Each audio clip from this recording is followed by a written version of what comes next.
صحیح بخاری حدیث نمبر 198۔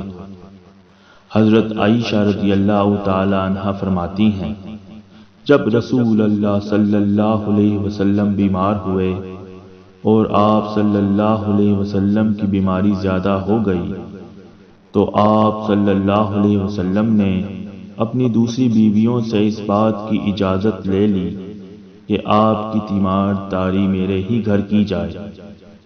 انہوں نے آپ کو اجازت دے دی۔ ایک روز رسول اللہ صلی اللہ علیہ وسلم دو آدمیوں کے درمیان سہارا لے کر گھر سے نکلے۔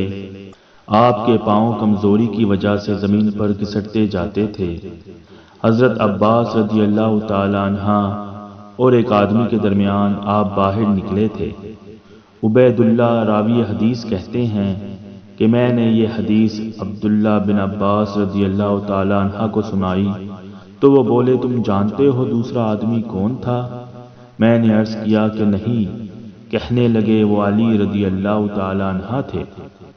پھر عائشہ رضی اللہ تعالی عنہ بیان فرماتی تھیں کہ جب نبی کریم صلی اللہ علیہ وسلم اپنے گھر میں داخل ہوئے اور آپ صلی اللہ علیہ وسلم کا مرض بڑھ گیا تو آپ صلی اللہ علیہ وسلم نے فرمایا، میرے اوپر ایسی 7 مشکوں کا پانی ڈالو جن کے سر بند نہ کھولے گئے ہوں، تاکہ میں سکون کے بعد لوگوں کو کچھ وصیت کروں۔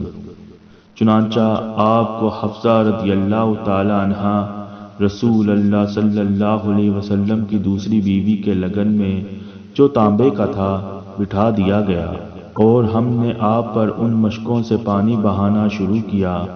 جب آپ صلی اللہ علیہ وسلم ہم کو اشارہ فرمانے لگے کہ بس اب تم نے اپنا کام پورا کر دیا، تو اس کے بعد آپ لوگوں کے پاس باہر تشریف لے گئے۔